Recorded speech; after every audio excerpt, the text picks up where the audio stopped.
Again, these 10 competitors have come in from all over Colorado, Arizona, and a few locals as well. We do have a few local Albuquerque climbers tonight, which we are especially proud of, and we will be showcasing tonight as our future Albuquerque talent.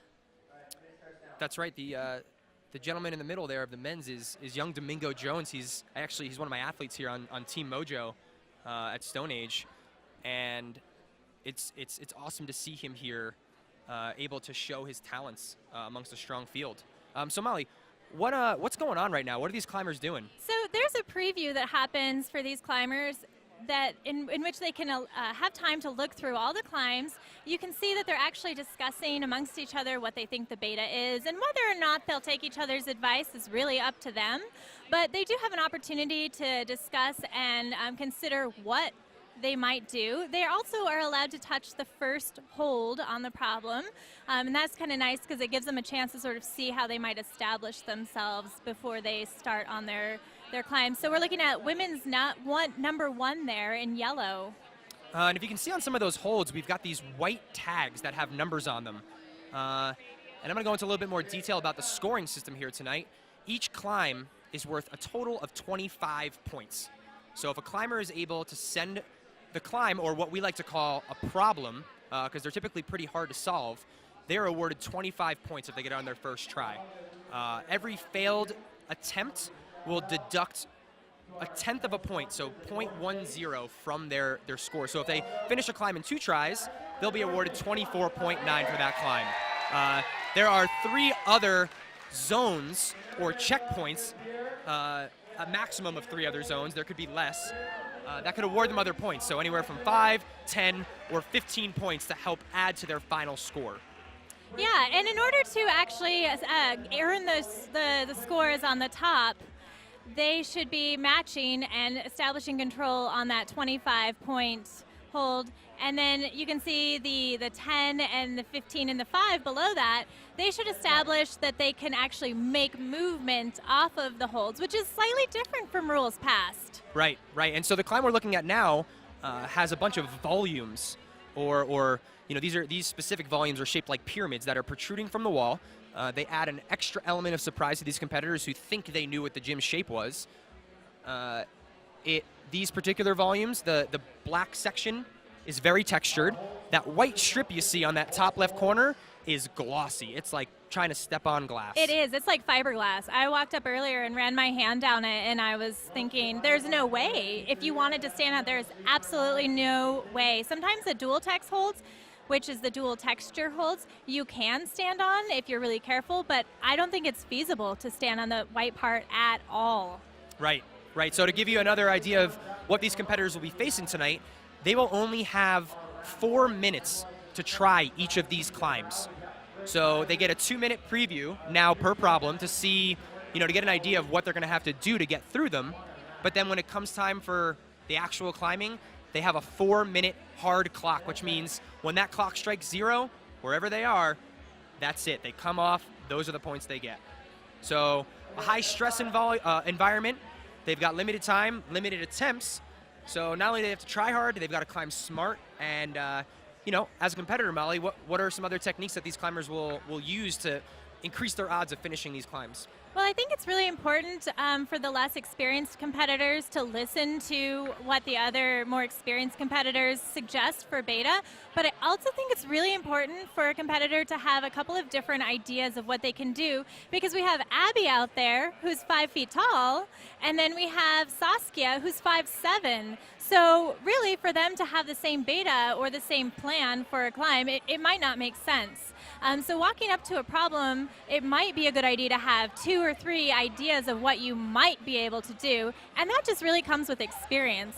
Right, so now taking a look at some of these competitors, it seems like some are working together and they're communicating ideas, and others are kind of taking a step back and kind of thinking of their own plan. How do you see that as a strategy during this preview round, Molly? That really comes down to personality and also who you know already out there.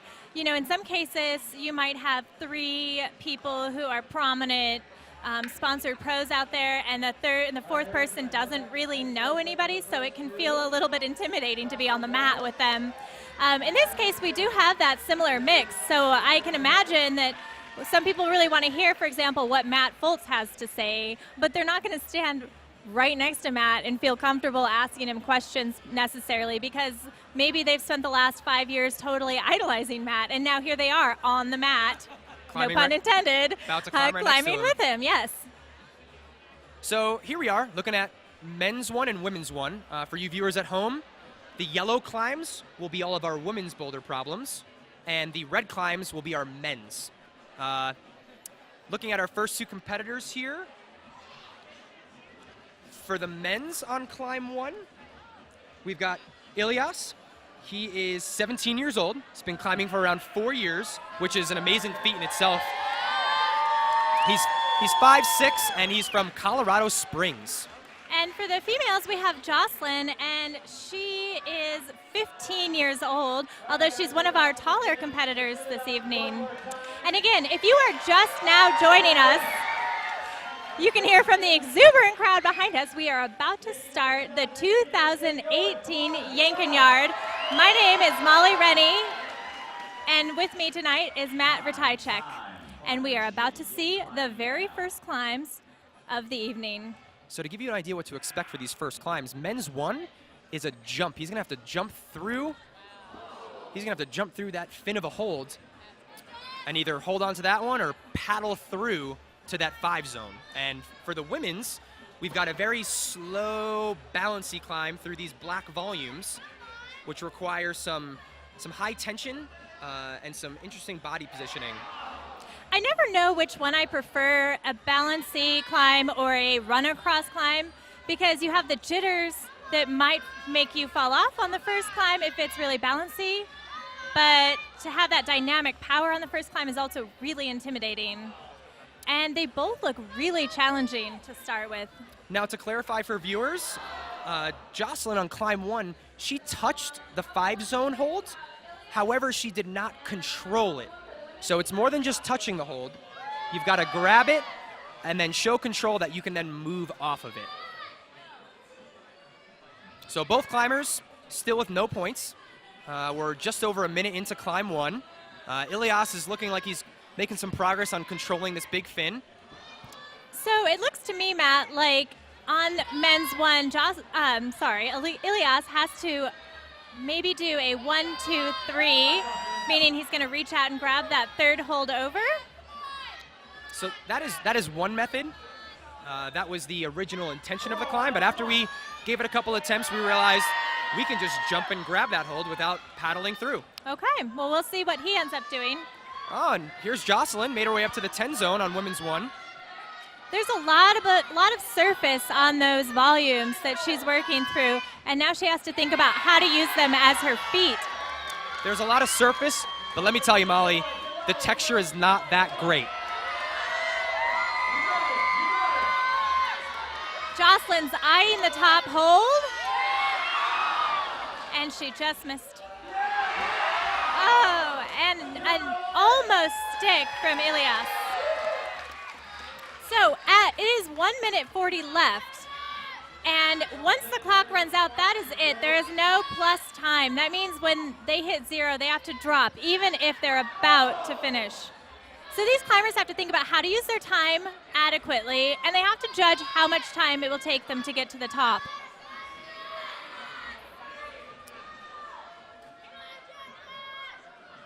So one of the challenging parts here as a competitor is, as much as you want to try again and try the move that you just fell on, these attempts in the long run at the end of the finals can count against them.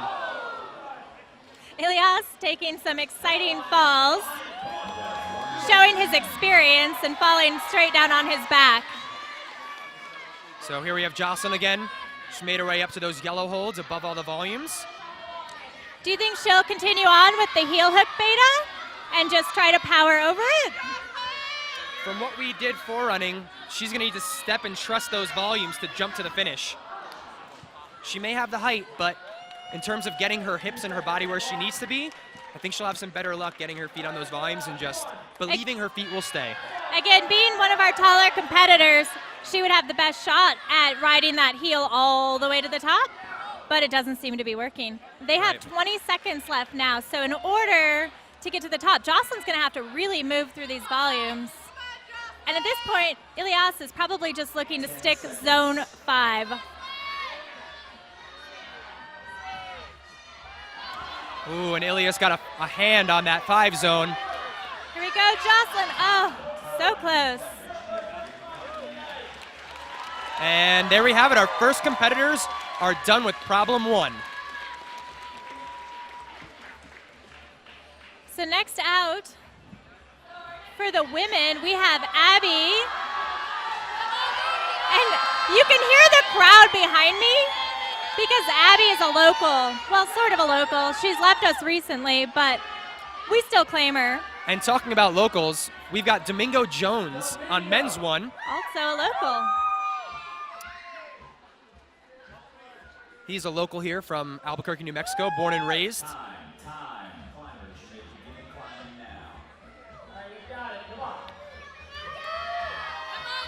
So, Matt, you coach Domingo. You know what he's all about. So, tell me, what do you think? What's your prediction? Is he going to stick this? Domingo has an uncanny ability to do things that are unbelievable. So I would not be surprised if he got this on his first try, but you never know. That hold is not that great. And also, he's got to be looking at some nerves tonight. This is his first major competition outside of the youth competitors. And but look at that read. As you can see from his first attempt, he was very close to grabbing that 5 zone. Very cool, very calm. You can see him taking a deep breath. I think he's going to stick that. I have to agree. If it's not this next one, it's probably in the next few after that. Yep. Abby's still working out the start moves. There's a lot of surface area to work with. She just has to find the path of least resistance. Oh.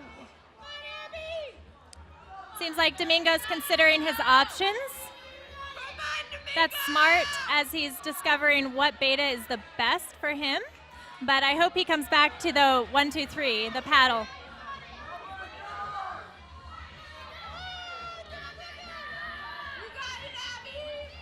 Abby's working her way through these volumes, eyeing up the first of the yellow holds.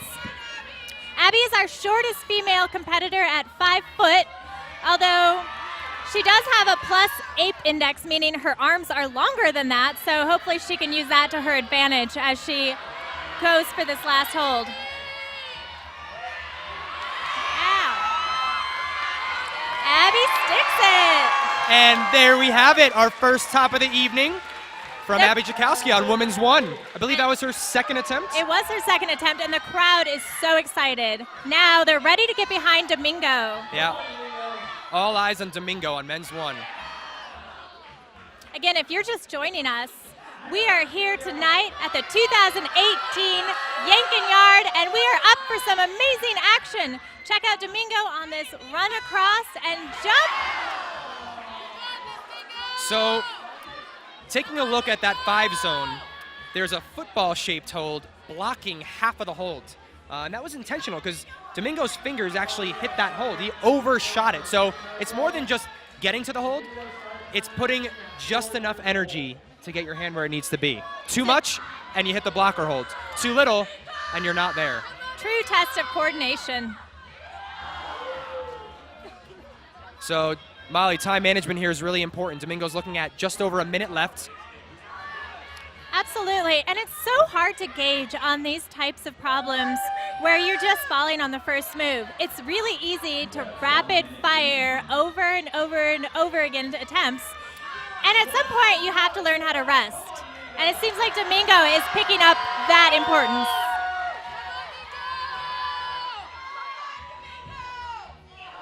And speaking of learning, in my experience, and I'm sure you can vouch for me as a competitor, moves like this, complicated dynamic movements, sometimes take a couple of attempts to learn the body positioning, learn the energy, learn the foot placements, and it seems like Domingo is learning. He's getting closer. However, can he learn quick enough? Yeah, however, the clock is against him right now. I like how he's doing that little bunny hop off of the second, he just noticed the time, off of the second volume. Oh, so close. Ladies and gentlemen, Domingo Jones. I'm sure this is not the last time we will see him after tonight's competition. Next out, we will have Dylan Dureger.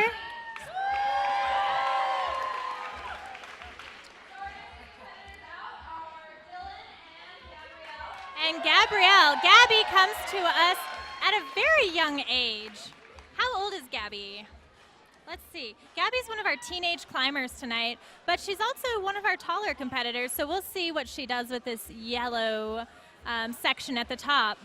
And Dylan is 16, and he's currently living in Phoenix, Arizona, climbing at Focus.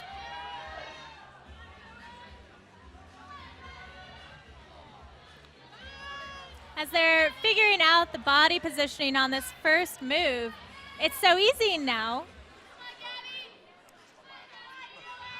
So, Molly, I need to be honest. This first men's climb was originally set by me with a little help from my setting team. We made some adjustments to make it as fair as we could. And it's making me a little nervous that nobody's stuck that zone. They're getting closer, but hopefully as we progress through these upper competitors, we will see progress through this boulder problem. Well, we still have our top two climbers coming out for the men, Clay Gordon and Matt Foltz. Clay Gordon just performed incredibly well last weekend in San Diego, and Matt Foltz is absolutely no stranger to the comp scene. He's had a plethora of placements, top placements at a variety of climbing comps, including winning PBR. So I have a feeling we're going to see some sense. I hope so. Now, to give you viewers at home an idea of what these climbers needed to do to get here tonight, last night here at the gym, the men had 10 problems and the women had 10 problems, and they were scored the same way they are here, 25 points apiece. They had to try to get as many points as they could to make it here. The top 5 men and women made it here tonight. Of those 10 climbs, 1 male topped all 10 and 2 females topped all 10. And I believe the 2 females were only separated by 6 tries through those 10 climbs. So it was a pretty tight field. They were fighting till about the very end. And here we have our 5 finalists. I would say that's pretty good setting, Matt, to have that kind of separation. Well done. That was our goal. So Go no team. ties, which means we've got a clean slate for tonight. And here we've got Gabby working her way into zone 10 of women's 1. A little hesitation, and then she nailed her elbow. That always hurts. Oh, Dylan, oh, so close to grabbing that 5 zone. So on that small little pyramid volume underneath the 5 zone is a hold for your left hand, so that when you grab the 5 zone with your right, the hold on the volume will stop your momentum, and that seems to be the last piece of the puzzle here for Dylan. Oh. Is it possible to stick the 5 with the right hand, do you think, and continue to hang on to that left hand that they're jumping to? Or do you think you really have to come down into that volume jib? I'm sure it is possible. It will definitely be harder, though. So that extra hold will definitely make it a little bit easier to stop that momentum. Climbers have just under 1 minute remaining. So both of these climbers come to us from Phoenix, and I know that Clay is a junior, Dylan is a junior in high school, and I think Abby is the same age. I think she's also a junior. So we are looking at some very young competitors, yet look at what composure they have as they compete. Some of these kids have been competing since they were very young, so to try hard under pressure is a skill not foreign to some of these guys. And Gabby just peeling off the top hold. What a heartbreak for her. And Dylan's going for one more go.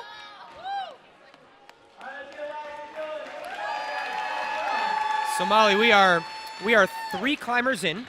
We have 0 tops and 0 zones for the men. Yes. And we've got a bunch of zones and 1 top for the women. Yep. We're down to our last 2 competitors here for problem 1. Arguably our strongest performers of last night. Absolutely. We've got Matt Foltz, currently living in Colorado. Yes. And currently staying with you. That's right. He's sleeping in my son's room Yep. on a tiny bed. Look at that body on a tiny bed. It's funny. And on the left, we've got young Saskia Baumann out of Albuquerque, New Mexico. She's 16 years old, and she's been climbing for 9 years. So you do the math. it's quite a contrast here. We have Matt with just years and years and years of professional experience, and Saskia in her first adult finals. Let's see how they do on these first problems. Matt just got dangerously close to sticking that 5 zone on his first attempt. Let's see as he ponders the angles of these holds, if he can piece together this move for the first time of anyone tonight. So Matt, he figured it out. So close. That was the beta. That's what you guys were thinking about. Absolutely. That's so exciting to see that play out the way you want it to. And there's Saskia. And a flash for Saskia Baumann on women's 1, putting her into a tentative first place. Man, she is on fire this weekend. She climbed so controlled all last night. Oh. All right, now we got all eyes on Matt. Saskia, one thing I can say about her is she's so quiet and so unassuming, and I love that she's out here crushing it. I feel like she finds her inner animal when she's out here, so I'm excited to see her continue on through the night. Yeah, it is like night and day watching her compete versus when she trains. She is one of the fiercest, most tenacious climbers I've seen since moving out here to Albuquerque. Absolutely. So Matt is 5'11" with a +5 ape index. Let's see how those extra long arms play out. Look at that. That was amazing. There we have it. Zone 5 has been controlled. The crowd is going wild. I cannot hear my own voice right now.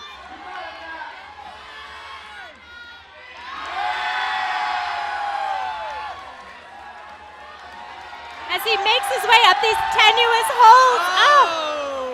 So I was close. just wondering if he would be able to throw a heel up there to ride to the top, or is he supposed to stand on that hold up there? So there are 2 different methods for sticking that 15 zone that he was so close to controlling. You can throw the right heel hook up like he did, or you can smear your right foot on that small pyramid volume beneath the holds to jump and hold the swing. That really depends on the person and their level of flexibility. As a former track runner who hurdles, I really enjoyed the high heel hook. But for some of my other route setters, they can't get their leg up that high. They would much rather jump from a low foot. Well, I think the odds are absolutely in Matt's favor. I agree. I believe we're going to see a send in just a minute. With 1 minute remaining, he knows exactly how much time he needs.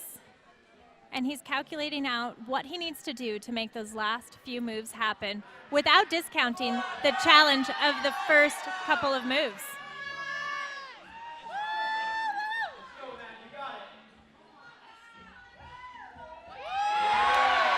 And there we have it. He caught magic again. 30 seconds remaining. Let me tell you, those last 2 moves cannot be done quickly. Matt's going to have to be very controlled, pressing through those last 2 holds.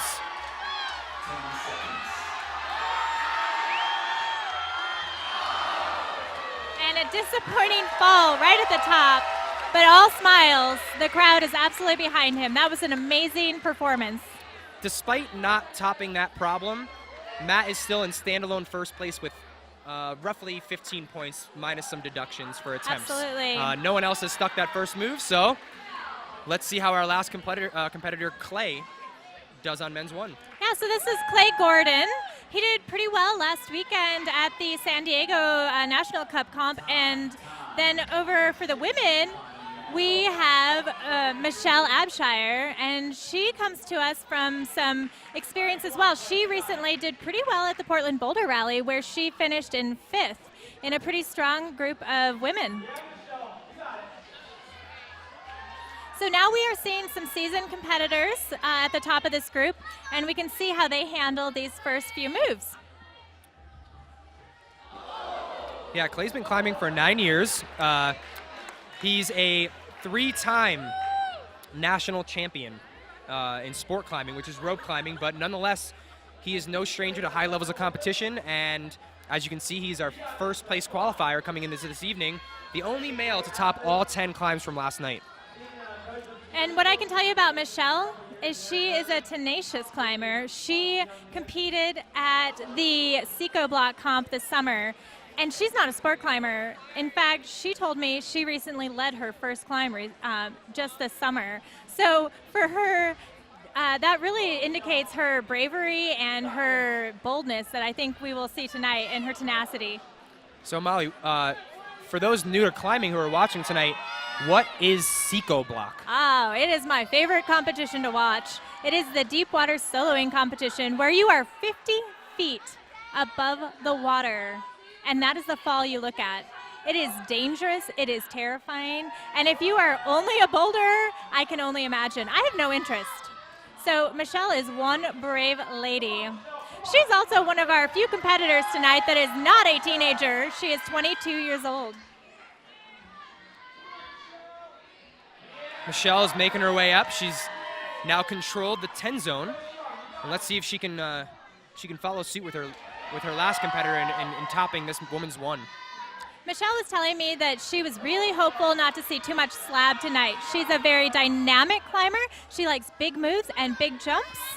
So she should be at home and some of the other climbs tonight, whereas this one is probably not her jam. So in that last attempt, Clay tried going slow and steady by grabbing that volume to the right, but it has minimal texture on it. But this last attempt seemed promising for him. He got his hand to the 5 zone. I think it's a matter of just connecting that left hand to that volume to slow himself down. What do you think? A minute 25 left. Is he going to stick it? I think so. From watching him last night during qualifiers, he was pretty slow to start, but quickly gained momentum and did quick work of a lot of the boulder problems we set for these competitors. And he's using a method that we've seen from a few other competitors, the 2-footed hop off of the second volume. Yeah. Some of the competitors are running, and he is utilizing the 2-foot hop.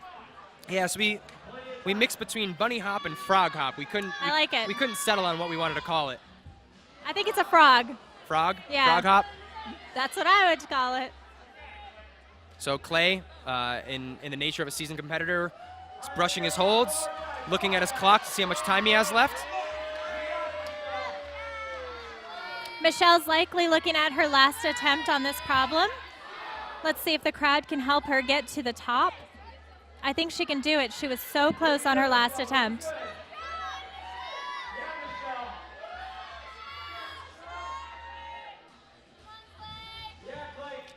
So close. Michelle lining up for the last move. Just over 10 seconds remaining. All she has to do is match, and there it is with a smile. Michelle has finished it. Oh, and a near catch from Clay on zone 5. Well, ladies and gentlemen, that is it for climb 1. We are now moving on to boulder problem number 2, where these climbers will be tested on different things. So I wouldn't expect any more crazy jumps yet from the men. I wouldn't expect some bouncy, slow climbing for the women. We're here to find the most well-rounded climber. So these next climbs will test a different skill set for each of them. The wall that the women are climbing on is pretty steep. I think it's deceptively steep. I climb at this gym, and I know that every time I step onto that wall, it's going to be a battle. That's right. So Jocelyn's going to be climbing through what we like to call the French fries, which are deceivingly bad. There's a small lip on each of them that you can crimp. However, I prefer pinching them. Gives me a little bit more control. And again, this is Jocelyn Morris on the women's problem. Fighting through those French fries. And Elias Hussein on the men's problem. And there's Jocelyn eyeing up the largest of the French fries. And this is still her first attempt. She's looking really strong. She is. Oh, and an unfortunate dry fire or hand slip there. But she popped up with a huge smile on her face. She is psyched tonight. So let's talk about the white parts of those volumes that Elias is on. Tell me about those. They have zero texture. So imagine... Like -0 texture. Yes. Yes. The black section of those volumes or pyramids are highly textured like sandpaper, and those white sections are glossy like like your window or Fiberglass. fiberglass. They probably are made of fiberglass. All right, When I walked up, I was surprised at how slippery those are. Yes, and again, that wall is also not pure vertical. It is slightly overhanging. And those volumes, they protrude quite a bit, but they're all sloping downwards. So climbers need to rely heavily on core tension and finger strength to keep themselves on the wall. So core tension's really found by body positioning, right? So for these climbers on those big volumes, like Elias, he has to really find his correct body position in order to establish and move through those climbs. That's right. So the simple volume climb for the men's on the right was originally set by young master Ben Hanna, who is also no stranger to the competition scene. However, he decided, as a fairly newer route setter, this is his first big competition he's set for, he wanted the experience of being on the other side, which was great. Having somebody as strong as Ben on the team was fantastic. He was actually here last year as a competitor for the Yank-N-Yard and podiumed. So it was great having him on the team, and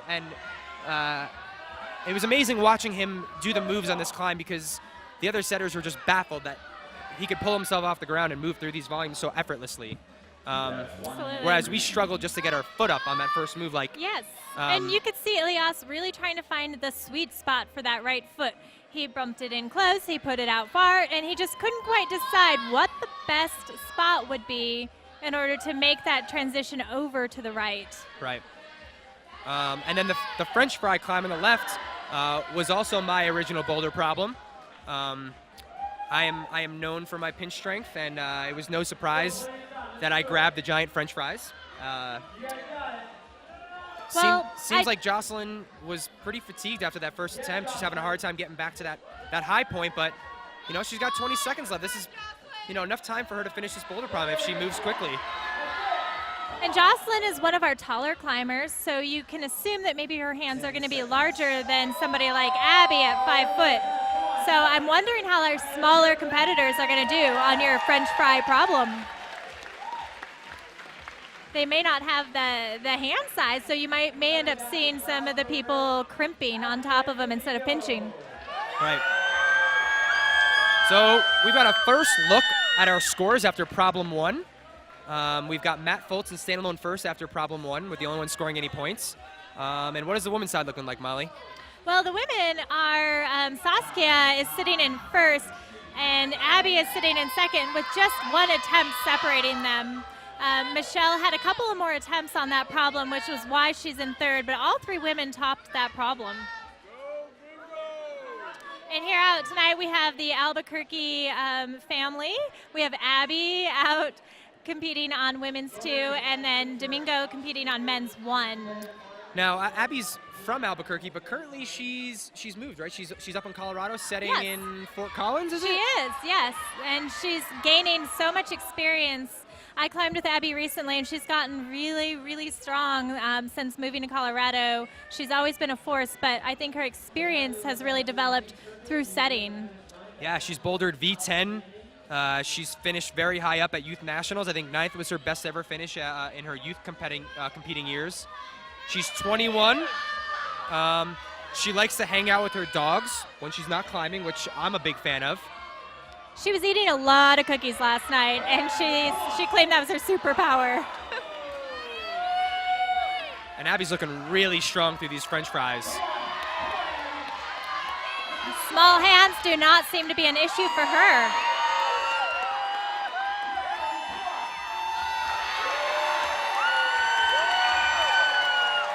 Abby sent that incredibly fast, which is no surprise because Abby's claim to fame is that she once beat Megan Mascarenas and Margot Hayes in a speed climbing competition.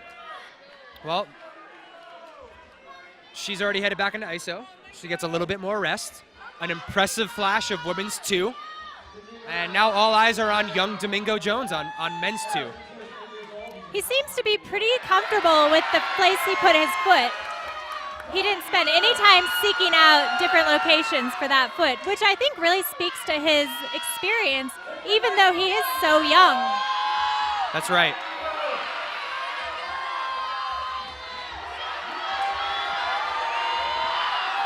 Oh, and an unfortunate foot slip as he was preparing to move to that finish hold. And again, I'm going to note that Domingo is relatively inexperienced because he's so young, but look at how calm and collected he is. He stepped up from that climb after falling and looked at the clock and took a deep breath, and you could see him calculating just what he needs to do. I think Domingo is somebody we should keep our eyes on for the future in this sport. That's right. I mean, inexperience in terms of the open adult comp circuit, mainly because he was too young to ever compete before. And now here he is, old enough to climb with the big boys. And, you know, his experience as a youth climber is showing. He just brushed all his holds, which, as a climber, we want friction. We want to feel the texture of those holds. And when all that chalk and shoe rubber gets gunked up where we want to grab, it's in our benefit to clean as much as we can off with those brushes. And here we go for what will likely be the last attempt for Domingo.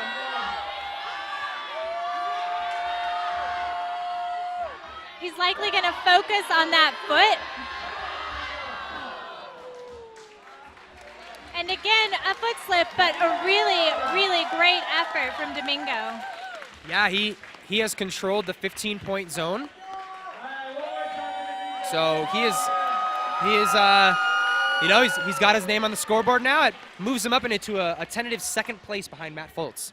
But we still got 3 climbers to come out for climb 2.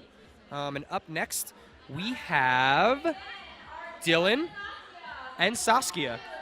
Absolutely. So now I'm really excited to see Saskia climb this. She is sitting in first. So we shall, oh, it's not Saskia. That's Gabby. Yeah, that is not Saskia. We moved ahead of ourselves. Here we have Gabby coming out. And Gabby's been fun. You know, I asked her a bunch of questions earlier, and she was not really excited to share a ton of information because I realized she was just really humble. And as I talked to her more, I was able to pull out a lot of really interesting information about her. Gabby is actually way more experienced than she was letting on initially. And she's had a lot of experience in the youth circuit, which is, you know, I think it's a lot more experience than a lot of people at my age have had. I didn't get to compete as a youth. When did you start climbing, Molly? I started climbing when I was 19, so I was a teenager too. Me too. Ooh, and Gabby was so close to controlling 10 on her first attempt. Dylan making quick work of problem 1 on the curse of the commentator. Slips off as he tries getting his foot up. So again, as I was mentioning with Gabby, she competed at Open Nationals as an adult last year. That was her first Open Nationals, and she finished in 20th, which means she went to semifinals with a really stacked women's field. That is a really difficult spot to get yourself into, especially your first time around. So she does come to us with some serious experience. Yeah, she looked really strong last night during the qualifying round. As I was walking around the boulder, I'd catch her attempts here and there, and the climbs I saw her on, it seemed just so effortless for her. She looks calm, relaxed, composed, and aside from being physically strong, it's important as a climber to be mentally strong as well. Let's see if we can keep the foot from slipping here on the men's problem. So Dylan's trying a slightly different method. Instead of putting his foot on the volume like Domingo was, he's using his hand to press to get his body up for that last move. Again, you wonder how much they discussed it while they were standing out here and even back in isolation, and what they actually ended up doing, how that was different, and how much of it is planned. I can say from experience, in my own experience, that oftentimes I just throw out any beta I came up with and just let my body take over, which is probably not a good plan, but I think these more experienced competitors have, 2 or 3 ideas in their toolbox before they head up on the wall. Right, and on problems or climbs this challenging, you recognize very quickly if your first plan isn't going to work.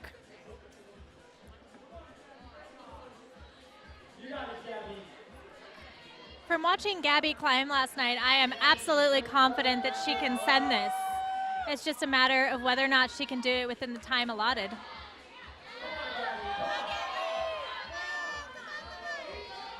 And you notice that Dylan is actually crimping behind the volume, meaning he's stuffing his fingers into the teeny tiny spaces available to him behind the volumes.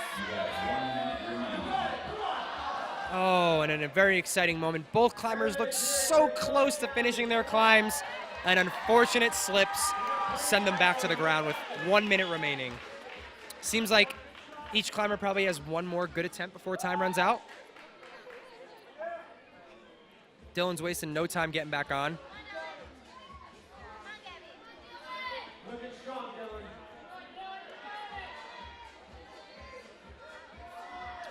I think these volumes on the men's problem are really, really beautiful. And they lend themselves to such interesting movement. Look at that flexibility that he had to demonstrate through that top section.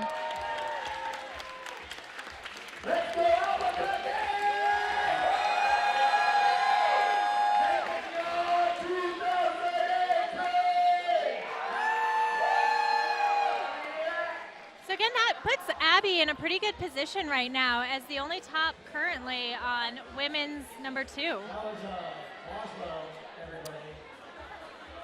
And out next, we've got our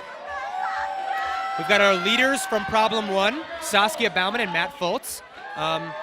Saskia needs to top this in a few attempts if she wants to regain her spot in first. I think she can do it. If I were to put money on it, I think she's going to send this one. And honestly, I think Matt is too.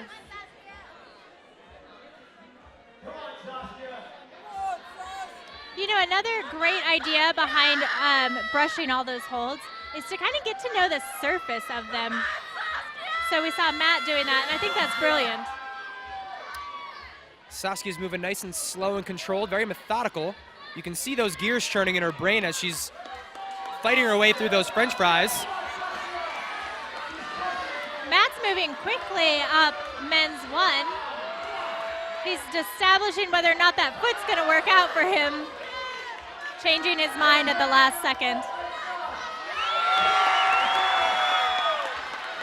Again, Saskia is a local, so the crowd is absolutely behind her in her attempts. An impressive first attempt. Absolutely. For I thought Saskia. she was going to send that. So, fun fact about Saskia, she's a cellist, and she plays in the Albuquerque Youth Symphony. You got to assume that climbing finger strength goes hand in hand with playing the cello, the guitar. How much do you want to bet she does not want to play the cello tomorrow after having her hands all over these grippy, textured holds? I would not be surprised if she took a few days off to let her skin grow back. Matt Foltz lining up for the finish hold. Amazing shoulder power as he pressed through that move.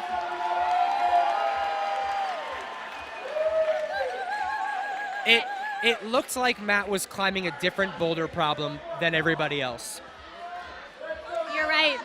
His strength is so impressive, and his power through his shoulders is unreal. So, if I'm not mistaken, Matt has sent V15.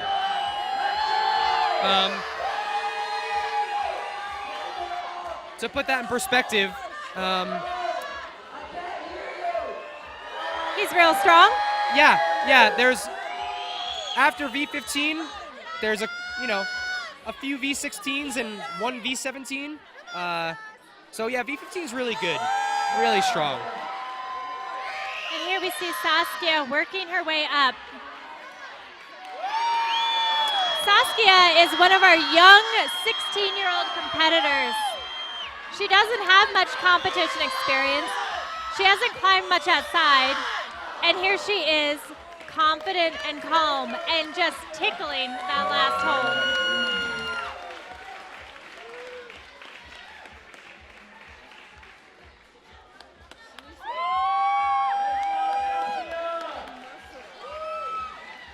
So Saskia decided with a minute left that she didn't have the gas to give it another good attempt. So she's going to save her energy, save her skin, go back into isolation, regroup, and get ready for problem 3. Yeah, sometimes it's really hard to not give it another attempt when the crowd is out there, especially your hometown crowd. Right. And I think she's really smart to think about how much energy she has and really put her own needs before, what might be the crowd wants from her. Now, Smart climbing. something we haven't mentioned was isolation.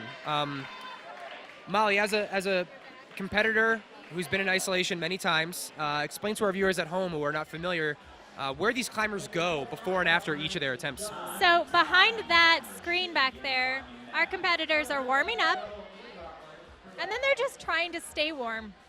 Everybody has a different warm-up routine. Some people stretch, some people try to do a lot of dynos, some people try to make sure their fingers are warmed up. I know that some people need 3 hours to warm up, and some people need 20 minutes, especially if you're under 20. Some of us older folk need a little bit more time. So it's really individualized, and I think that's really stressful because a lot of times people don't know what to do, and they look at others and maybe don't warm up correctly for themselves. And here we have out Michelle on women's 1. Michelle was looking so strong yesterday. And she's made quick work to the 10 zone through those French fries. I had not heard of Michelle before yesterday, and after yesterday, I was very impressed. She is very strong. She made quick work of a lot of the qualifiers. Oh, and again, just like Saskia, just tickling that last hold. Inches away. Centimeters. And here we have Clay. Clay on men's 2. And he recently sent Wet Dream, an 8A plus in Red Rocks, and then an 8B in pre-straw. So he's strong. V12 and V13? Yeah, he is a strong guy. And so we know he's very capable. And again, he did really well in the National Cup Series this year. He's a young competitor, though. So with that, he brings maybe some inexperience. He does have another +4 APE index. So he's 5'9" with a +4 fingertip to fingertip, which really seems to play to people's strengths and advantages, especially through these shouldery, reachy volume moves. Right, so a 0 APE index would mean that your wingspan is the same exact as your height. Absolutely. Right, so a +4, he's got a little bit of an orangutan thing going on. So Clay is +4 and Matt is +5. What's your APE index, Molly? Mine's +3.5. Impressive. I think I'm only at +2. Oh, I'm sorry. It's better than negative, right? True. Michelle's back up in those French fries.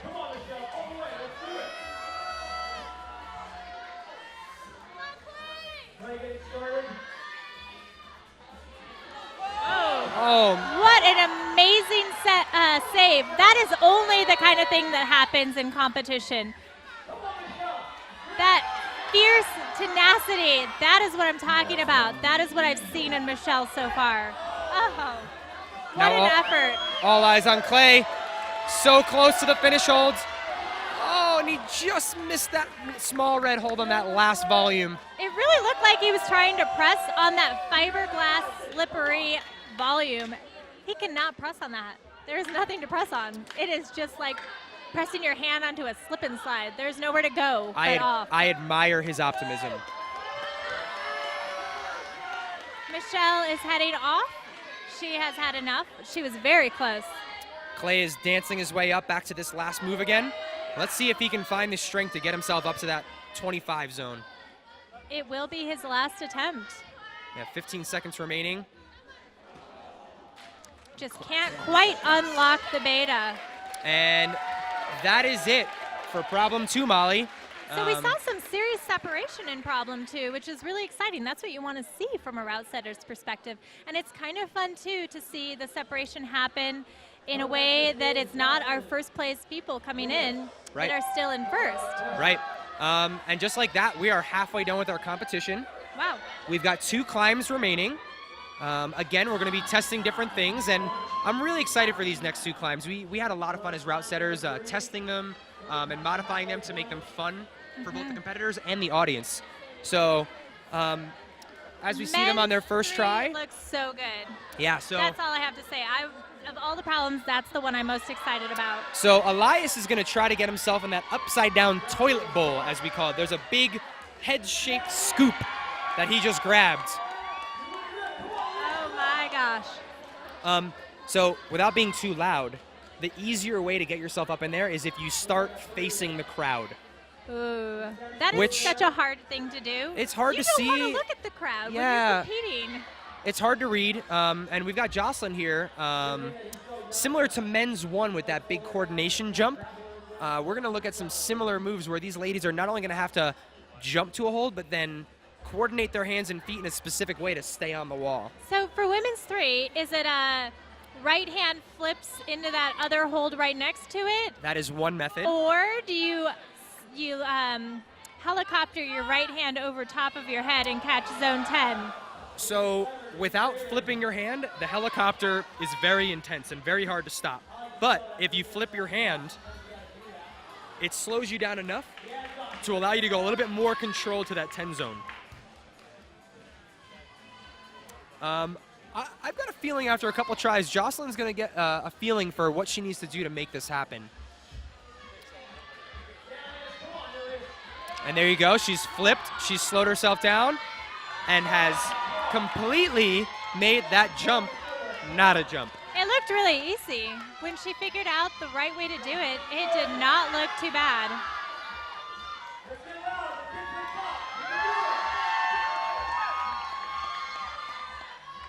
So with Ilyas's attempt there, he started with both hands on the left tag, but he would have to match both the left and the right before moving up. Yeah, so we tried that as well, and that's definitely the harder way. But here we've got Jocelyn. Yes. With a top of women's 3. And she is very happy. I loved that knee bar she found at zone 10. That was brilliant. Yeah, and that's her first top tonight. Before this climb, she was sitting in 4th place, so that, you know, depending upon everyone else does, that could be really big for Jocelyn moving up the standings. This is an exciting competition because I don't know how it's going to shake out. It could go a variety of directions right now, and that is the best. So you can see Ilyas is feeling it in his lats and his shoulders. That is seriously intense, and he has to keep that in mind because he has another problem left. So he can't use all of his shoulder energy and all of his lat energy on this climb. And if you noticed, despite a little bit of shoulder pain, he still had a huge smile on his face, and that's the great thing you like to see about rock climbers is things hurt, but it's still kind of fun at the same time. It's like we like the pain. Well, yeah, if it doesn't hurt, you're probably not doing it right. I have to say, I saw him walking around last night, and he was smiling the entire time. I don't know him, but I like him. I like his attitude.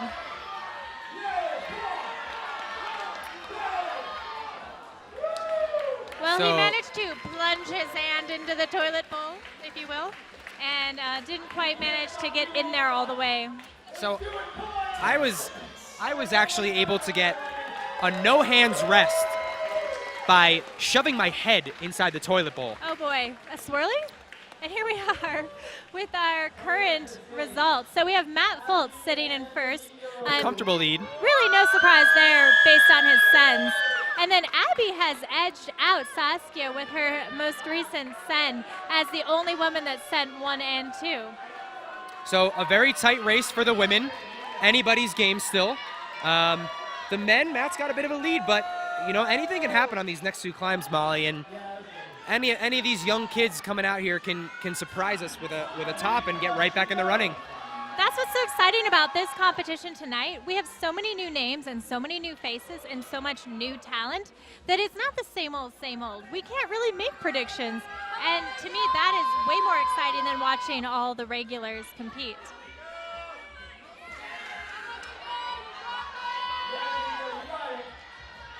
Domingo wastes no time getting up in the start of men's 3, pressing into the toilet bowl, stemming his feet out. Oh, look at that drop knee. That looks painful. Oh, that took a lot of energy. You can see his body vibrating with effort. So again, by arching his lower back like that, it's very challenging to get yourself situated for that next move. I really hope one of these competitors figures out to start facing the crowd. It'll make it a lot easier to stand up, put both hands in the toilet bowl, and then they can figure out spinning around to get that next zone. Abby is making really quick work of this problem. She too has been able to find the knee bar, which I was curious about because of her height. She has one move remaining. Choosing to crimp the lower part and match. And it's a send. Abby is establishing a solid first place. I am really excited for Abby. She works super hard, so I'm excited to see her doing well tonight. She made that climb look really easy. That was fun. All right, so now all eyes on Domingo Jones. Made some progress. He got both hands on the 10 zone, which, you know, like I said, facing the crowd is a bit easier. I got to assume Domingo's going to have a little bit of tunnel vision. He made it work. He's probably going to stick with the same method. But he's got plenty of time. He's halfway into his time. Seems like he should be able to put a little bit more energy into that move to get up to that next hold. Matt, I really want to see somebody stick their head in the toilet bowl, like so badly. I really hope we see that tonight.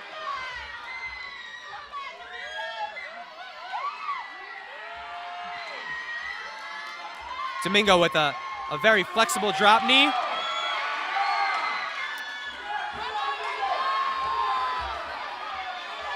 He's got to flip that right hand to an undercling so he can jump up to the next hold.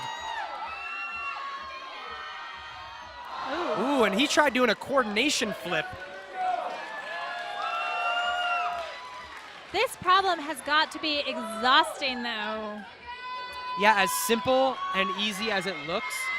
Oh, it does not look easy. It does not feel good. It does not feel good to be pressing there, but it looks real cool sitting back here. Great setting. I have to say, this is a really fun problem to watch. The spectators are so excited about this problem. Yeah, so speaking about these climbs, men's 3 was set by our local Jameson, who is unfortunately moving back to San Diego soon. And women's 3 was set by an Albuquerque native, Shane Sullivan.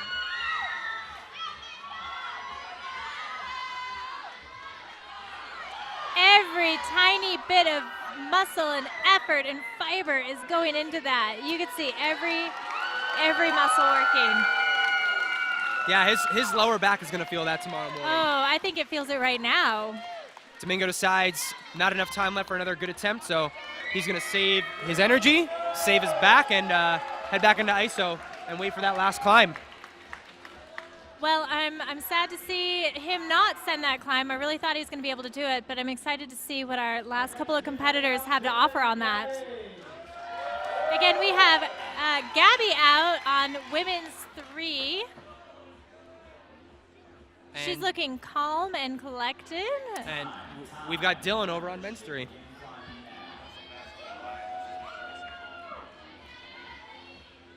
All right, let's see what these two competitors can do with these interesting arrangements of holds we've got on the right side of our wall. Dylan also seems to be choosing to start facing forward. I got to be honest with you, Matt. I would have never read it facing out. I just don't think. Dylan popped off the ground once. Unfortunately did not establish. That will be an attempt for him. He's going to try that same method again.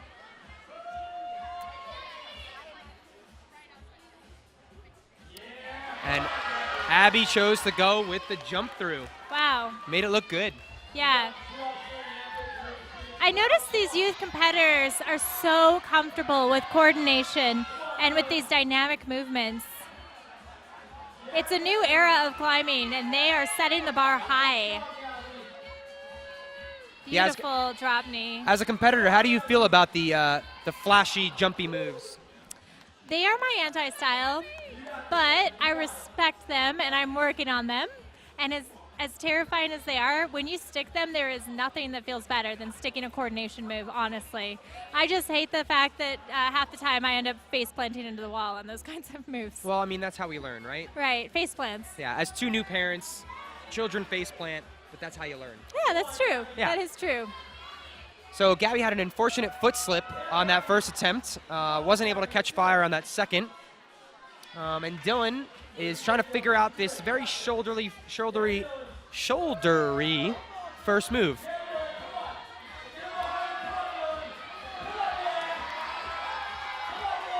That is just pure grit. That is pure determination.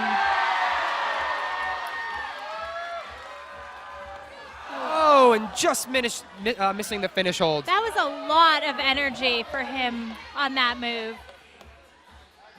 Okay, Gabby's It's made her way through. It's amazing what these climbing competitions can bring out in a person. You wonder what they would be able to do in training versus the competition. Yeah. And it seems to me that we just saw climbing comp mode come out in Dylan. Gabby's lining up for the last move. And we've got another top on women's 3. So go ahead. We've seen a few tops on women's 3. Is this one, in your mind, the easiest of the women's problems, or are they all similar, or does it depend on style? So yeah, that's a great question, and each climber has their own specific strengths and weaknesses.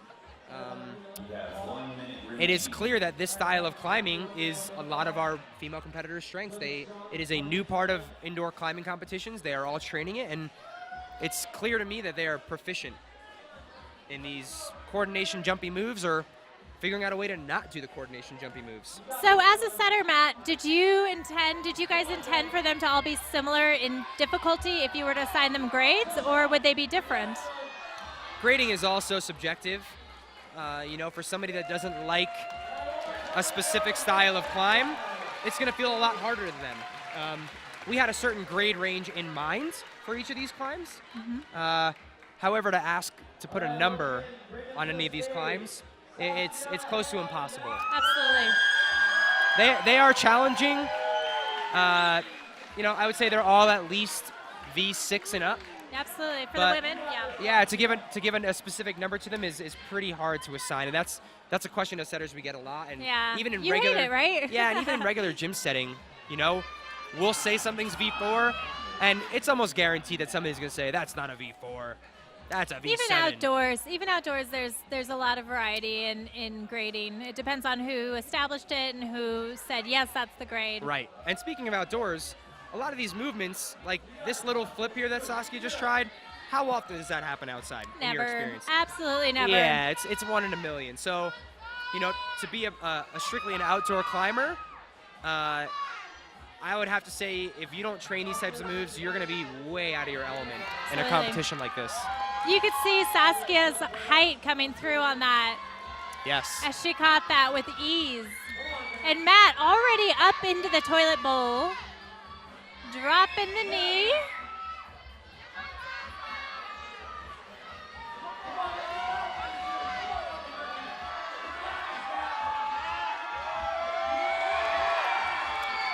We are looking at a really excellent first attempt from Matt.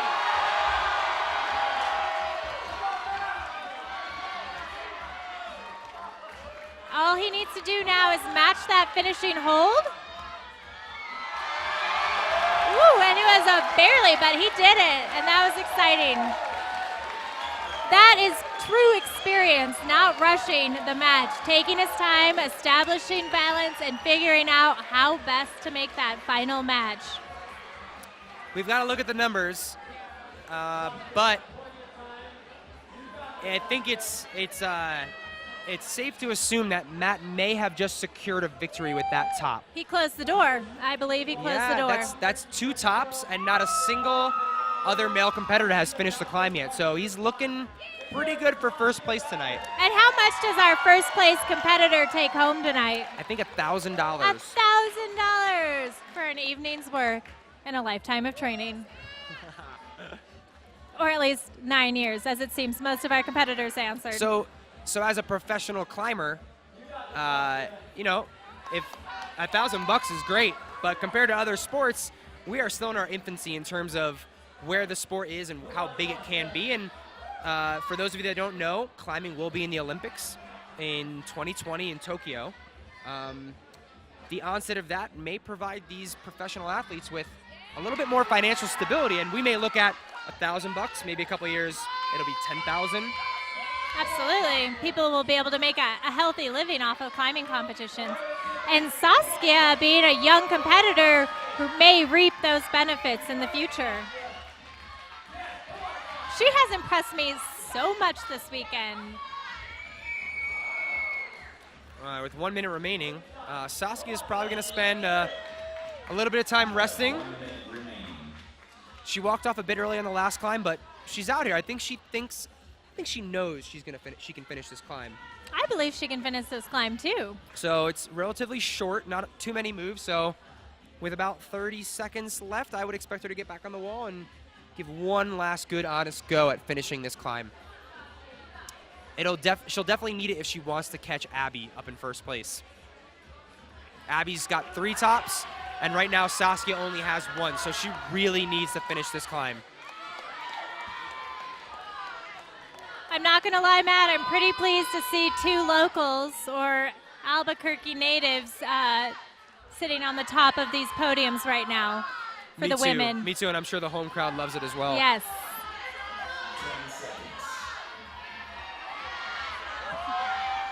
5 seconds remaining, 1 more move to go. Saskia lines up. Oh, and falls right at the finish hold. She had to rush it. She had no choice. Had she had 5 more seconds, I think she could have established and found that top. So here we are with our last competitors on climb 3. We've got Clay for the men. And Michelle for the women.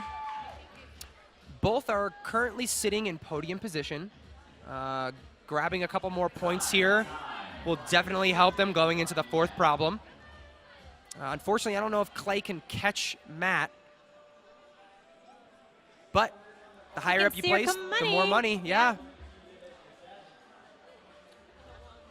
It was really funny last night when Domingo found out he was in finals. 5th place is guaranteed $200. And those are the first words out of his mouth. He said, "Yes, $200." That's a lot for a teenager. Yeah, and you know, I think the way Domingo's climbing now, he may be looking at a little bit more than 200. He might be. You can see Clay's hair shaking, trying to get his foot up. The vibration through his body all the way to the tips of his hair demonstrate his level of effort. These climbers want it. That is why they are in the position they are in tonight. They have that deep, hungry desire as competitors to top problems. Oh.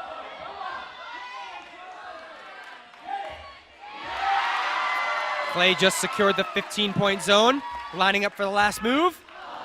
Just coming up short of that finish hold. But a very impressive, possibly the best first try of any of our competitors tonight for that problem. Definitely the most effort and desire to send that I've seen. I agree.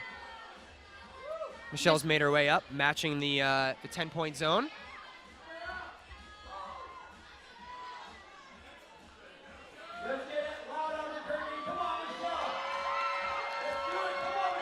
Seems that most of the women have chosen to utilize that knee bar. And it looks like Michelle has opted out of it. I'm not sure it helps a ton, but it might be enough to just establish long enough to make that reach through. Or maybe to take a quick breath. Yes, especially after all the coordination and power from earlier on. Yeah, I know when I'm trying that hard, I often come down to the ground and think, hey, why was I not breathing that entire time? That usually doesn't help to hold your breath. No, not at all.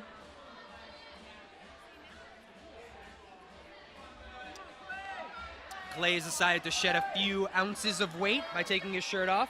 Which I appreciate because we can now see every single muscle in his body, in his back working. Clay has embraced the toilet bowl.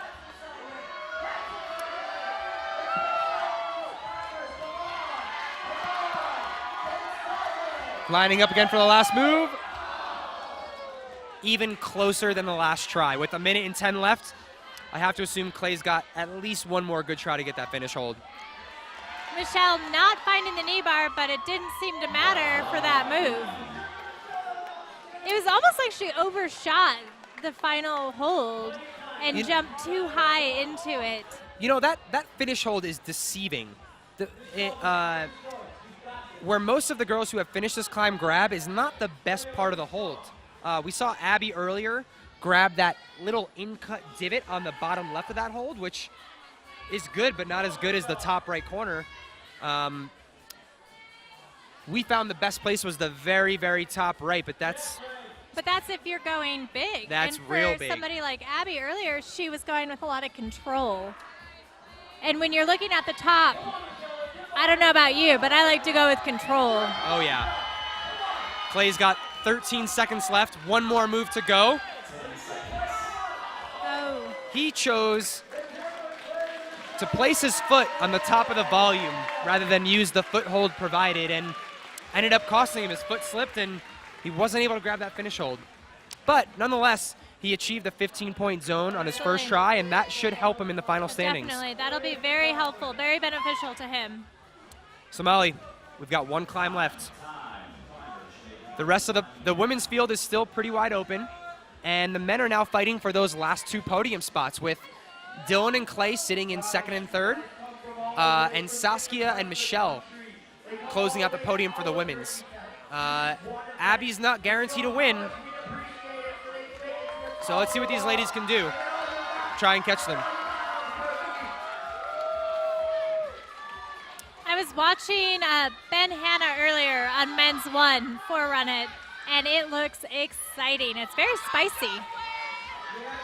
Indeed, spicy like the red and green chili here we have in New Mexico. Jocelyn on her first attempt has established the 15-point zone. One more move to go. She is looking very solid. Don't count her out, though. This last move is not as easy as it looks. Yeah, it's going to require some serious balance and patience as she makes that movement over to zone 25 and the match. It also requires a lot of commitment, because at the same time you grab that hold, you got to swing your feet over and stomp on that volume to stop your momentum. Easier said than done. Absolutely, especially when you're really excited because you're almost at the end. Yes, and this finish hold is the same toilet bowl we just saw in men's 3, however turned on its side. Despite having a big in-cut, it's very round and requires a lot of pinching strength, a lot of use of your thumb to control. And a beautiful stick from Ilyas as he eyes zone 15. The men's problem is very exciting. What a way to finish the problems out for us, especially after that very strenuous men's 3. Ooh, so Jocelyn's got the right idea. She's going a little bit more dynamically to that finish hold. However, she's got to dance her feet across that 5 zone, stomp her right foot on the surface of that last volume, and then squeeze everything in her body really hard to stop her momentum from pulling her off the wall.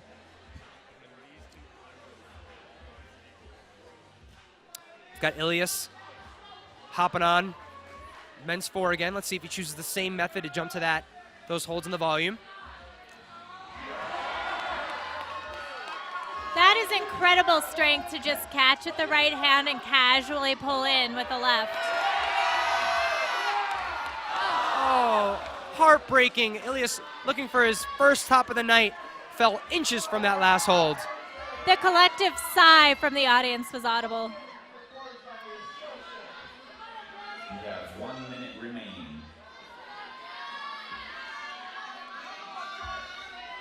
Ooh, Jocelyn establishing that commitment is a critical component for finishing this problem.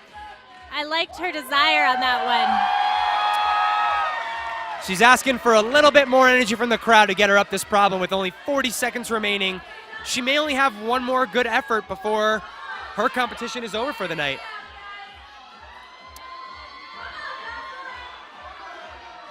Ilyas looking tired, but definitely got one more good go from him. Jocelyn's lining up for this last move. The crowd's behind her. Oh, she's got the idea, but maybe not the energy. And that's it for our 5th place qualifiers. They were amazing. That effort from both of them at the end and the positive attitude from both of them was amazing. So we've got our tentative results after climb 3. Matt Foltz in a clear lead for the men, followed by Clay and Dylan, separated by 1 attempt. That's incredibly close. As a route setter, you've got to be pretty thrilled about that. Yeah, and Domingo's not far behind with a 5-point zone separating him from the podium. We could see for Domingo, this could be a big moment. Yeah. If he sends this could put him on the podium. Yeah, and Abby's looking good in first place right now with a decent lead, but she still needs these zone points to secure her spot on the first place podium. I predict Abby will cruise up to 15 with ease, but I'm curious to see what she does to get over to the final hold. You know, watching Abby last night in qualifiers and seeing her on the finals climbs tonight, I know she's got the power and the strength to do this last move. It's all a matter of, does she have the mental commitment to throw her body and hold that swing? It's pretty serious commitment. Domingo's getting ready for that big move in the arch. Domingo probably doesn't know what weight this send for him would carry, but I believe he knows he should probably try to send it. I mean, as a competitor, Molly, your mind is always on getting the top, right? Absolutely. And again, Abby has made it to zone 15 very easy. Abby's lining it up, tongue out with focus. Yes. That tongue out is a good indication that Abby is trying hard. So she tried stepping her foot out, but there's not much there. Very close. And very close. That is what we intended as route setters. So this last climb was a joint effort on the route setting team. Primarily Ben Hanna's idea, as well as the men's 4th climb is a tag team between Ben and Shane. That was incredible confidence from Abby on her first attempt for the top hold. Absolutely. To me, that really demonstrates a level of confidence and commitment and even experience that we don't always see from all of our competitors. And I think, Abby is seasoned, but she hasn't competed a ton. I think with her experience as a route setter, though, it gives her a little bit more of that vision of what is intended versus what she thinks is possible. So hopefully she now knows what she needs to do. She's a little bit more prepared, has a little bit more information coming into this next attempt. And, you know, I don't want to jinx her, but I think she can pull this off, Molly.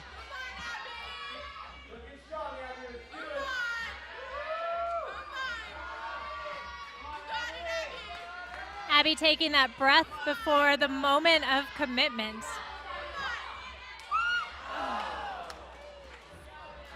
She's close. She's controlled. She slowed it down a little this time. She recognized that momentum was only going to spin her off. Does she need to tap right, tap left to stop the momentum? Or can she stick it on her right foot? I think she can stick it on her right foot. I think it just requires a lot of what as setters we like to call try hard. Just basically squeezing every muscle fiber in your body at the same time. It would also help if she brought her left hand in to clamp on the left side of that hold to stop herself from swinging. Well, Abby has a lot of try hard. As does Domingo. Let's see if he can establish himself on that 10 zone.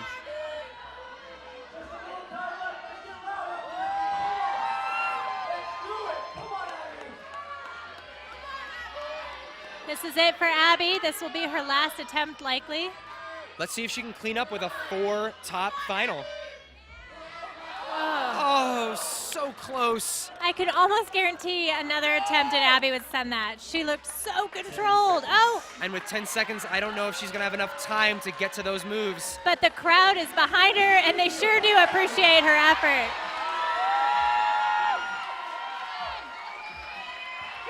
Time is up. Just not enough for that last climb for Abby. What a round for Abby. She did phenomenally well. What commitment, what tenacity, what competitive nature. Wow, she's amazing. So Abby finished the night off with 3 tops. Yeah. Almost a top on number 4. And that's looking pretty good for her for a guaranteed podium, if not first place. And Abby is powered by cookies. She ate 8 cookies last night, she told me, prior to qualifiers, and I think there might be something to that.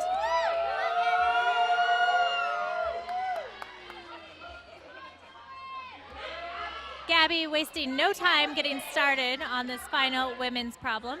Looking very comfortable through the 10 zone. And we've got Dylan starting out on men's 4. Dylan's currently sitting in 3rd place. Looking to try to knock Clay out of the 2nd place finish for the podium. And with a send for Gabby, she could move to a podium position, correct? Yeah, she's currently sitting in last place, in 5th place coming into the final. She tried going to that last move static. So I know we've mentioned the word dynamically before. Static's the total opposite. She's trying to go slow and controlled. And as route setters, we were fairly confident that you need to go with a little bit of pop to that last hold. So I think she's standing back. She's contemplating whether or not her method was the right way to go. And let's see what she brings to the table for this next attempt. What do you think for somebody like Saskia, who's coming out later? She's very tall with very long arms. Do you think that she would be able to make that reach around? Or is she going to need to do the pop as well? So the issue with reaching to that hold statically is keeping your left hand there will create a lot of momentum when that left hand is released to throw you off that hold. So, you know, some of our taller route setters were able to control that move without cutting their hand, but we're all taller than Saskia. So yeah, 5'7", right? And yeah. So you have some route setters that are in the 6-foot zone. Yeah, so we're hoping for this field of competitors that the move we wanted is the move we're gonna get. Okay. But let's see what Gabby's got here. Let's see if Gabby can make that slow reach or if she's going to go dynamic. It looks like she's rethinking her plan. So one of the things we wanted to test as route setters was fear.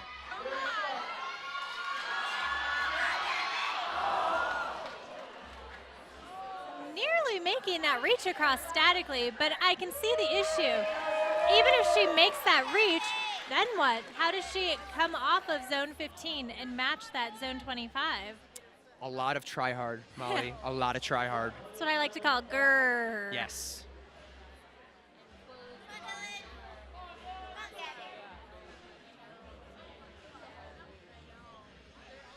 Dylan's wasting no time getting back on men's 4.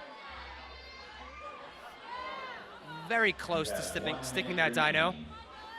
Just checking his time, seeing how much more attempts he may have for this problem. The final problem in any finals round is really exciting because you can feel the tension, the anxiety, the desire to send, and they just throw it all out there. There's no saving energy. There's no saving skin. This is it. This is the only thing that matters. Dylan is finally connected to the 10 zone. Let's see if he's got the strength to finish this problem out. With the intended beta, correct? Yes. Gabby's trying the same beta as before.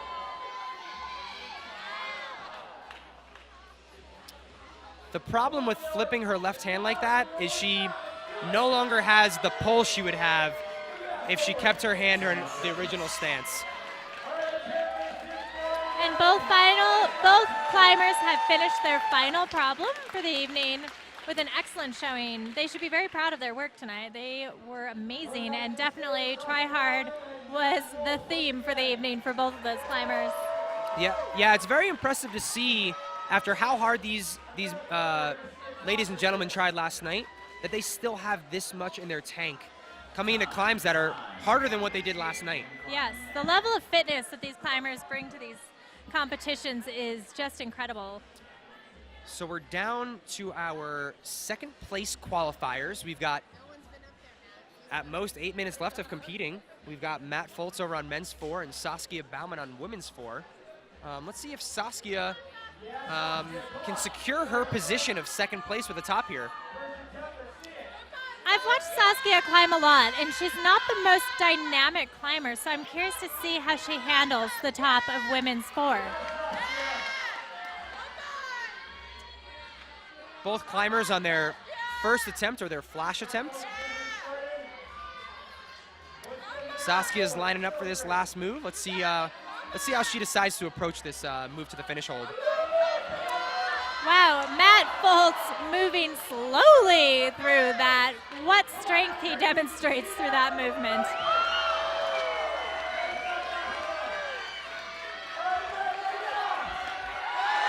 Matt securing his first place win with a slow one-arm lock-off lower. What an amazing night for Matt Foltz. I think, what's the saying? Icing on the cake? Yes. And you know, Matt wouldn't admit it. I had talked to him about this, and I said, were you disappointed about last weekend? Because he finished out of finals last weekend in San Diego, and he typically ends up in finals. But, of course, being the true good-natured competitor that Matt is, he said, no, it was a great competition. I'm proud of my sons, whatever. But, oh, this has got to feel good after not making finals last weekend. Yeah, so being the only male competitor to stick the jump on men's one, despite not topping it, he then topped the next 3 climbs. I don't want to say with ease. He definitely was trying hard.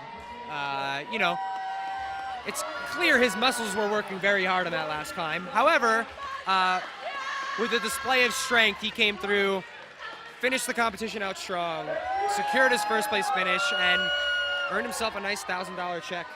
Next level strength from Matt Foltz tonight. So now we've got our, everyone's cheering for local hometown climber Saskia. Saskia attempted the foot stab last time, although a little tentatively, so we shall see this time if she commits to the foot stab. Ooh. She's aiming a little high on that final hold and not sinking her hand into the toilet bowl. She's just tickling the rim of that toilet bowl, if you will. So she needs to put her hand inside that deep spot up there, correct? Yes, much closer this time than last, especially with the foot stomp to stop her momentum. She's got just under a minute left. Assuming with her current demeanor, she's going to rest as long as she can, give it one last good effort. And despite dynamic movement not being her specialty, I think Saskia, she's got what it takes to stick this move. Let's see if she's got the tenacity to pull it out. So when she goes for that final hold, we should see her hand line up with the bolt hole. Yes, that instead black of dot in the high. center of the hold.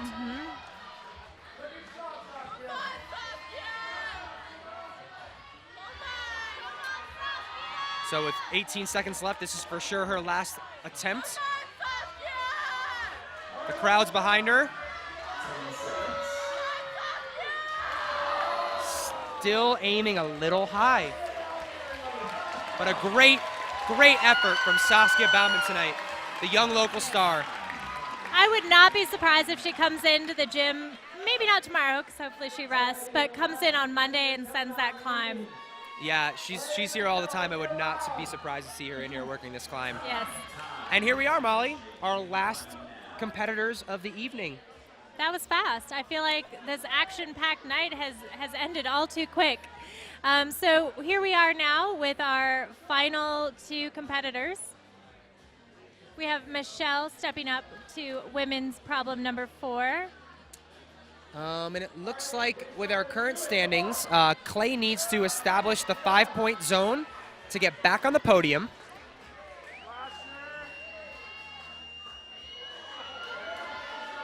And Michelle seems like she just put herself on the podium as well with that 15-point zone. Michelle's going to dig deep here.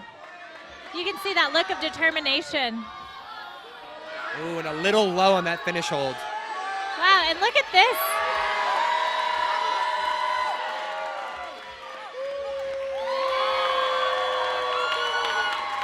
He looks very happy with his send, as he should. Impressive flash from Clay Gordon. Young star out of Arizona. He's really stormed onto the scene this year. I think we will be seeing a lot more of Clay Gordon as the next seasons go on. I agree. As a seasoned youth competitor, not only being a talented boulderer, but a talented sport climber. I don't know about the 2020 Olympics, but I think he's got a pretty bright future. Absolutely. Michelle coming out, recognizing she's the only one left on the wall, hypes up the crowd. Her face is very determined again as she's heading up. She still has 2 minutes left. She's got a little time to figure it out. Ooh, not sure quite what to do with her feet there. She got choked up. Plenty of time left, though. 2 minutes for at least another 1 or 2 good burns before her comp and the entire comp is over. So she's taken a few minutes to really think about it. You can see her, she was just looking up at that last 2 holds. She's trying to figure out what the best method is. Last time she couldn't seem to commit to any one method. This time I would love to see her choose a method and just go for it. I know she can do it. She is strong. So while Michelle waits to get on her climb again, the men's results, tentative of course, seem to be in. In 5th place we've got Domingo Jones. In 4th we've got Ilyas Hossein. 3rd Dylan Duriger. 2nd Clay Gordon, and 1st place definitively Matt Foltz. We'll hopefully be getting Matt in a few minutes for an interview. But for now, let's support Michelle as she is going to eye up that final hold. You have 1 minute remaining. Oh, so close. Still aiming a little high from where they need to be with that right hand. I think she knows what she needs to do now. I think she's felt out the movement of that, and hopefully on this next go she hits 25 in the correct spot and she can match it, and we will see a top on this problem. That would be great for her and her podium standing. And to quote you before, Molly, I think she just needs a little bit more grr.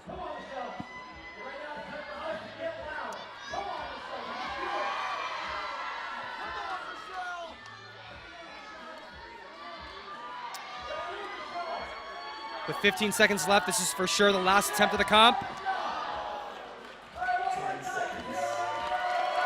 And being a good sport despite a heartbreaking slip on the last hold, she smiles and walks off because, heck, she made it to finals. She's taking home money no matter what, so everybody's pretty happy about that. Yeah. One thing I'd like to point out, Molly, is the difference between climbing and a lot of other sports. These competitors, most of them are friends, and it's not like you want to beat somebody because they did poorly. You know, these climbers have finished finals. Right next to me here is Domingo. He's been cheering on the other finalists the entire time. It's one of the great parts about the sport is the community, Absolutely. the encouragement, and just the psych. Like everyone's psyched to see everyone do well.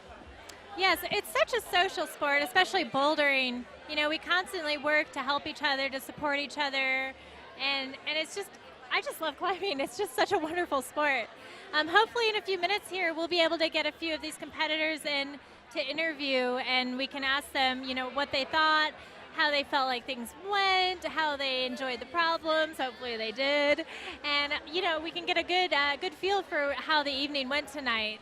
So if you will, Matt, I'm going to go and grab hopefully one of the competitors, and you can remind the viewers tonight maybe of how the point systems will work and what you're seeing as the final results. Sure, and before we do that, I want to thank our sponsors one more time. Our title sponsor is the North Face. We've also got Santa Fe Brewing. And let's click into our results here. So now we've got our camera on Stone Age owner Brian Pletta. He is going to be handing out not comically large checks, but definitely not your average size checks. That is true. Everybody wants an enlarged check. And I'm pretty sure they're not real because it says piggy bank on them. So nice. So our 5th place for female is Gabby. And then 4th is Jocelyn Morris, one of our other youth crushers for the evening. Michelle Abshire is in 3rd place, our first podium bronze medalist. Saskia Baumann. 2nd place, local crusher Saskia Baumann. And in 1st place, we have Abby Chakowski. Abby And in Abby took our first place, and I am so thrilled to see number 1 and number 2 going to locals. Yes, Abby, we are claiming you as a local. And in their final challenge, standing up on the box jumps without falling. With an accentuated jump off of them. So that was the women's. What a strong field of women tonight. Yeah, great show too. We almost saw all of our men's climb top. In 5th place, local young crusher, Domingo Jones. In 4th place from Colorado, we've got Ilyas Hussein. All right, 3rd place we have Dylan Durga. In 3rd place, from Focus Climbing out of Arizona, we've got Dylan Duriger. Dylan Dylan Durager. Dylan Durager. He had a great evening tonight. Sporting a first cheesy smile and then a legit smile. 2nd place, Clay Gordon. A strong performance. And 1st place, Matt Foltz. And our pro crusher in 1st place, Matt Foltz. No surprise, back on top again. Matt Foltz finding his $1,000 giant check in his hands. He made finals last year at the Yank-N-Yard during the National Cup Series. Did not podium, but here he is now, standing on top. Well, last year I actually had pegged him as our 1st place winner, so I guess I was just a year early for that. Award for Matt and Abby, which I totally forgot about. Oh, so they're about to announce the extra special 1st place award. Our Yank-N-Yard. Our local artist and route setter and coach, Aaron Stromberg, has created these masterpieces for them to hang up on their walls. Very New Mexico. I'm sure those will be going on the wall at home for both of these competitors.